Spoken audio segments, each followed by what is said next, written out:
Next problem है, the radius of sphere is measured with an error of 2%, what would be the error in volume, है ना। तो एक sphere है आपके पास, ठीक है, उसकी रेडियस मेजर किया आपने, बट आप उसकी रेडियस मेजर करने में बिल्कुल मतलब थोड़ी सी गलती कर रहे हैं, मतलब बिल्कुल क्लियर नहीं है उसके ऊपर, और उसमें कितनी गलती है, 2%। मतलब ये जो 2% गिवन है बेटा, ये क्या परसेंटेज एरर है ना, परसेंटेज एरर, एब्सोल्यूट एरर नहीं है।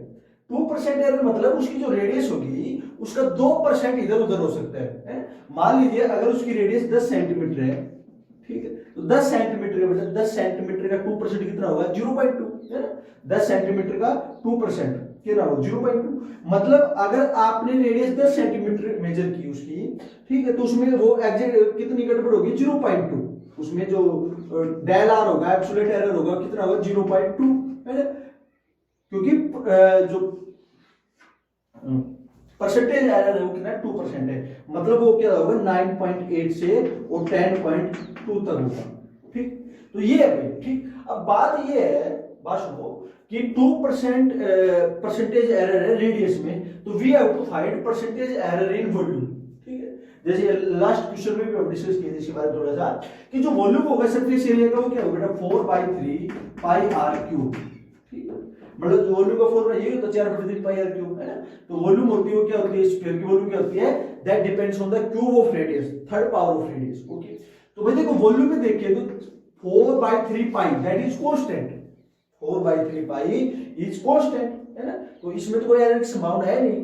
तो बात क्या आ गई, आर क्यूब, है ना। भाई आर में एक प्रॉब्लम है, आर में एरर है तो आर क्यूब में भी एरर होगा, है ना। तो आर क्यूब में एरर होगा तो एरर किस में होगा, वॉल्यूम में एरर होगा, है ना। वी क्या है, 4/3 पाई आर क्यूब, है ना। तो 4/3 पाई तो कांस्टेंट है, उसमें कोई दिक्कत है नहीं, ये कांस्टेंट है, 4/3 गुणा 22/7, इसमें क्या एरर होगा, एरर किस में होगा, आर क्यूब में। और जो आर क्यूब में जो एरर होगी, एरर किसका, वॉल्यूम का, क्योंकि वॉल्यूम क्या है 4/3 पाई आर क्यूब। तो भाई आर क्यूब में एरर कितना होगा, अगर आर में एरर कितना है 2%, आर में एरर कितना है 2%। अब परसेंटेज एरर क्या होगा, मतलब डेल आर अपॉन में आर इनटू में 100, दैट इज 2%, 2 है, ठीक। तो सिंपल सी बात है भाई, अगर हम डेल वी अपॉन में वी निकाले, डेल वी अपॉन में वी, ठीक है, तो डेल वी अपॉन वी क्या होगा, मतलब आप पढ़ चुके बेटा, absolute error in we will be 3 times of the absolute, sorry, fractional error या relative error of volume will be 3 times of the fractional error of radius, है ना, यही होगा, है ना। तो fractional error in volume या relative एक ही बात है, fractional बोल दो चाहे relative बोल दो, तो fractional error in the volume will be 3 times of the fractional error of radius। ये आपने निकाला था, है ना, मैंने बोर्ड को ऊपर करवाया था, ठीक। अब भाई देखो, अब अगर इनमें परसेंटेज एरर निकालना है तो डेल वी अपॉन में V, del V upon V into में 100, तो ये क्या होगा, परसेंटेज एरर इन वॉल्यूम। तो परसेंटेज एरर इन वॉल्यूम, है ना, परसेंटेज एरर इन वॉल्यूम क्या होगा, डेल वी अपॉन वी, और डेल वी अपॉन वी की वैल्यू क्या है, 3 times of del R upon में आर, और डेल आर अपॉन में आर, तो ये क्या हो जाएगा 3 इंटू में डेल आर अपॉन में आर, ठीक है। ये तो डेल वी अपॉन वी की वैल्यू है, और इंटू में 100, ठीक है। तो ये 3 ये 2 3 दूनी 6, ये कितना हो बेटा 6%, कितना हो जाएगा 6%। अगर रेडियस में 2% है तो वॉल्यूम कितना मिलेगा, उसको 3 गुना मिलेगा, एरिया में कितना मिलेगा, उसको 2 गुना मिलेगा, ठीक है। तो दैट वाज, तो ये 6% हो जाएगा, ओके।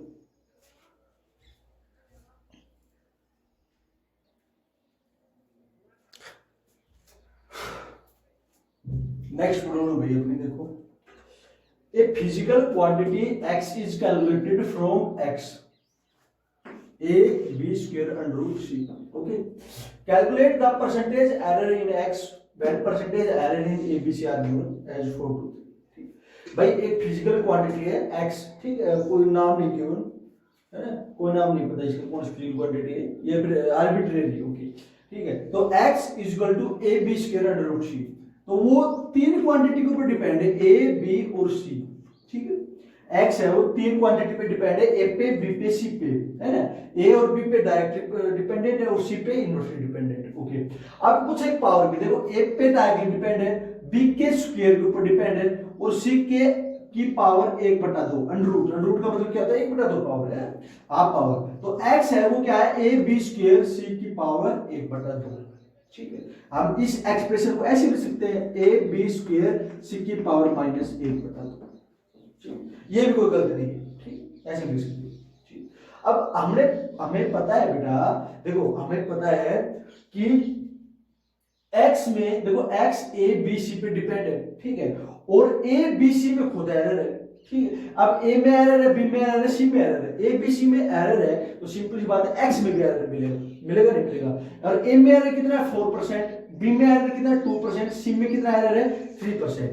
मतलब अगर कोई एक को मापेगा तो उसके जो वैल्यूज है उसका 4% इधर उधर होगा, है ना। 4% क्या है उसका परसेंटेज एरर है, मतलब उसकी मीन वैल्यू का 4% इधर उधर होगा, इतना एरर होगा उसमें। बी में 2% और सी में 3%। ठीक है, अब आपको पता है हमने पढ़ा था 2-3 वीडियो पहले कि अगर कोई डिपेंडेंट क्वांटिटी है उसकी पावर रेज की गई है ना, तो जो डिपेंडेंट क्वांटिटी है ना, is the dependent quantity, dependent क्या है ये ABC। ठीक है, तो x में जो परसेंटेज एरर होगा या एब्सोल्यूट एरर होगा वो कैसे डिपेंड करता है भाई, a पे डायरेक्ट डिपेंड, इसके फ्रैक्शनल एरर के इक्वल होगा। ठीक है, अब b की पावर कितनी है 2 है। ठीक है, तो इन दोनों में क्या हो जाएगा बेटा सम हो जाएगा, इन दोनों में क्या हो जाएगा सम हो जाएगा, लेकिन b की पावर क्या है 2, तो यहां पर क्या आ जाएगा 2 del b/b, मतलब b की वजह से जो एरर होगा x में वो b के एरर के डबल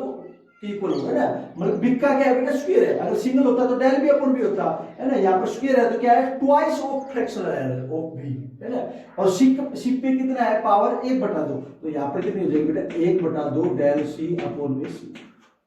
ओके, तो del x/x क्या आएगा आपके पास del a/a twice of plus twice of del b/b और प्लस 1/2 del c/c। अब देखो ये c की पावर -1/2 है ना, c की पावर -1/2 है या फिर नीचे है, तो यहाँ पर आपको नेगेटिव नहीं करना। देखो एरर कभी घटेगा नहीं, कोई क्वांटिटी है तो उसके ऊपर वो 5 क्वांटिटी पे डिपेंड है ना, अब वो क्वांटिटी ऊपर है नीचे है, न्यूमरेटर में डिनोमिनेटर में कोई फर्क नहीं पड़ने वाला, उसके जो डिपेंडेंट क्वांटिटी है उसके में जो फ्रैक्शनल एरर होगा वो उनके फ्रैक्शनल एरर के सम की इक्वल होगा। अगर उनमें उनकी पावर है ना, ट्वाइस पावर है, थ्राइस पावर है, 4 पावर है, तो वो जो एरर होगा वो उतने टाइम्स इंक्रीज हो जाएगा। जैसे हमने यहाँ पर क्या है, यहाँ पर जो x है वो b के स्क्वायर पे डिपेंड है, तो जो b की वजह से इसमें एरर जाएगा x में वो कितना हो जाएगा ट्वाइस ऑफ del b/b, हो गया ना भाई। देखो मैंने लिखा है भाई ab स्क्वायर अपॉन में √c। ठीक है, तो a की वजह से एरर कितना हुआ del a/a, b की वजह से एरर कितना हुआ ट्वाइस ऑफ del b/b और c की वजह से एरर कितना हुआ हाफ ऑफ del c/c। ठीक है, तो ये होगा। अब del x/x निकालना है ना, आपको परसेंटेज एरर निकालना है। ठीक है, ये फ्रैक्शनल एरर है। ठीक भाई del a/a कितना है 4, ये 4 है, प्लस में 2 del b/b 2% है ना, परसेंटेज एरर है, हम इसको फ्रैक्शनल एरर बांट के फिर बाद इसको चेंज कर देंगे। तो del b/b कितना है 2, तो 2 इंटू में 2 प्लस में 1/2 और c में कितना है 3। ठीक है, ठीक है, तो 4 प्लस में 2 दूनी 4 8 और 3 का हाफ कितना हो जाएगा 1.5, 4 दूनी 8 तो 9.5, तो फ्रैक्शनल एरर कितना होगा 9.5, मतलब del x/x कितना है 9.5। ठीक है, तो del x/x प्लस में 100, del x/x इंटू 100 कितना हो जाएगा 9.5%। ठीक, that is our answer।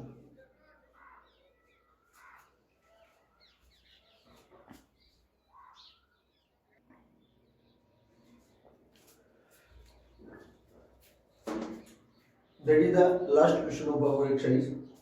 देखो क्या गिवन है, the time period of oscillation of a simple pendulum is given by that। देखो ये तो एक्सप्रेशन की बात बोली उसने, t is equal to 2 pi √L/g। ठीक है, ये टाइम पीरियड होता है ऑसिलेशन ऑफ पेंडुलम, है ना।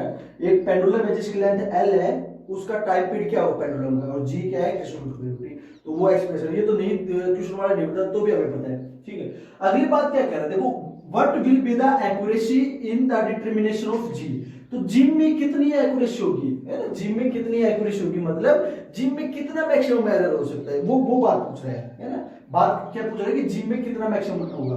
तो जी, अगर जी के फॉर्मूला एक्सप्रेशन निकाले तो बेटा देखो दोनों तरफ स्क्वायर कर दो टी स्क्वायर, तो ये अंडर रूट कट जाएगा और यहाँ पर क्या आ जाएगा 4 pi square l by ji.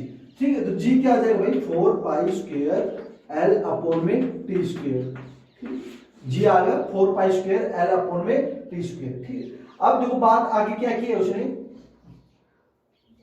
If 10 centimetre length is known to 1 mm accuracy, है ना, 10 centimetre length is known 1 mm accuracy. इसका मतलब क्या होगा कि अगर 10 सेंटीमीटर लेंथ है, अगर 10 सेंटीमीटर लेंथ है, अगर लेंथ कितनी है बेटा 10 सेंटीमीटर, ठीक है, तो उसमें 1 mm एक्यूरेसी, इसका मतलब ये है कि उसमें जो एरर होगा मैक्सिमम एरर कितना हो सकता है 1 मिलीमीटर। 1 मिलीमीटर मतलब 0.1 सेंटीमीटर। ठीक है, तो यहाँ पर डेल एल होगा 0.1 और एल क्या होगा भाई अपना 10।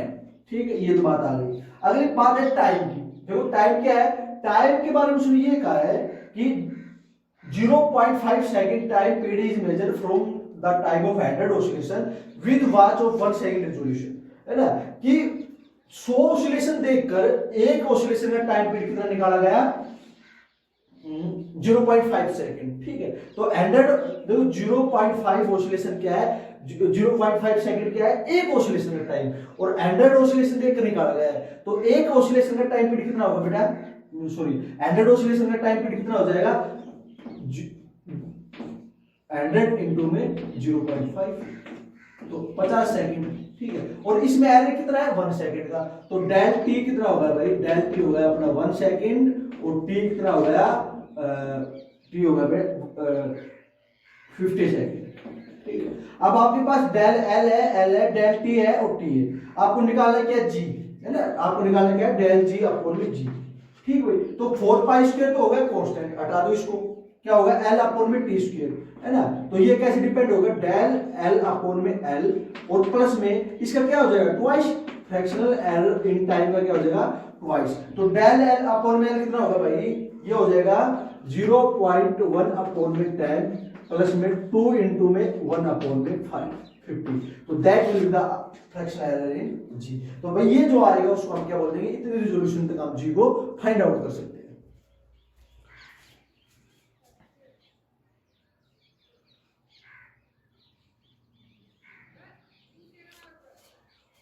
ओके, तो दैट वाज आवर क्वेश्चन। देखो फिर से देख लो एक बार, क्वेश्चन क्या था, the time period of the oscillation of a simple pendulum is given by that. ये तो एक्सप्रेशन की बात हुई, यहां तक उसने ये कहा है एक पेंडुलम की बात हो रही है, उसमें टाइम पीरियड होता है, ऐसे निकाला जाता है। ठीक है, okay, what will be the accuracy in the determination of g, g के डिटरमिनेशन में कितनी एक्यूरेसी होगी, मतलब क्वेश्चन ये है कि जी की मतलब वो कहते हैं ना, जैसे कि हम बात कर रहे थे, जैसे कि ये बात है 10 सेंटीमीटर, तो 10 सेंटीमीटर में 1 mm की एक्यूरेसी है, मतलब इसमें मैक्सिमम एरर कितना हो सकता है 1 mm का, तो 10 सेंटीमीटर में कितना एरर होगा मैक्सिमम 0.1 सेंटीमीटर, मतलब इसकी वैल्यू क्या होगी बेटा 9.9 से 10.1, ये होगा इसमें 9.9 से 10.1, ये मैक्सिमम एरर हो सकता है 1 mm एक्यूरेसी का मतलब ये। ठीक है, तो लेंथ में तो इसने ये बताया। ठीक है, तो जी में निकालना है, जी में मैक्सिमम एरर कितना हो सकता है वो निकालना है। तो भाई देखो जी का आपने एक्सप्रेशन बनाया, टी क्या होता है 2 pi under root l by g होता है, तो टी स्क्वायर करेंगे दोनों side under root sorry square करेंगे तो टी स्क्वायर क्या हो जाएगा 4 pi square l by g. ठीक है, और यहां से जो जी की वैल्यू होगी वो आ जाएगी 4 पाई स्क्वायर एल अपॉन में टी स्क्वायर। ठीक है, मतलब जो जी डिपेंड है वो लेंथ की एक पावर के ऊपर और टाइम की 2 पावर के ऊपर डिपेंड है। ठीक है, तो डेल जी अपॉन जी क्या होगा डेल एल अपॉन में एल प्लस में 2 twice of del T upon T. अब डेल एल अपॉन में एल तो इसने साफ साफ गिवन है भाई 1 mm एक्यूरेसी मतलब मैक्सिमम 1 mm में वो एरर हो सकता है, तो डेल एल अपॉन में एल हमने डेल एल 0.8 और एल 10। ओके, बात आई ये 0.5 second time period is measured from the time of hundred oscillation with a watch of 1 second resolution.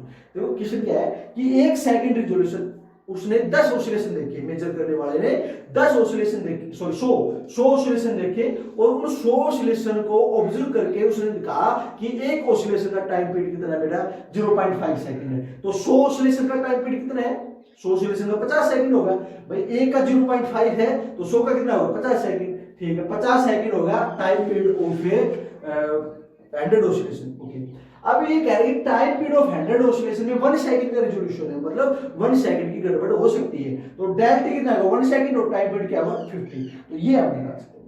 तो इससे हम डेल टी की और डेल एल अपॉन एल की वैल्यू पुट करके निकल जाएंगे।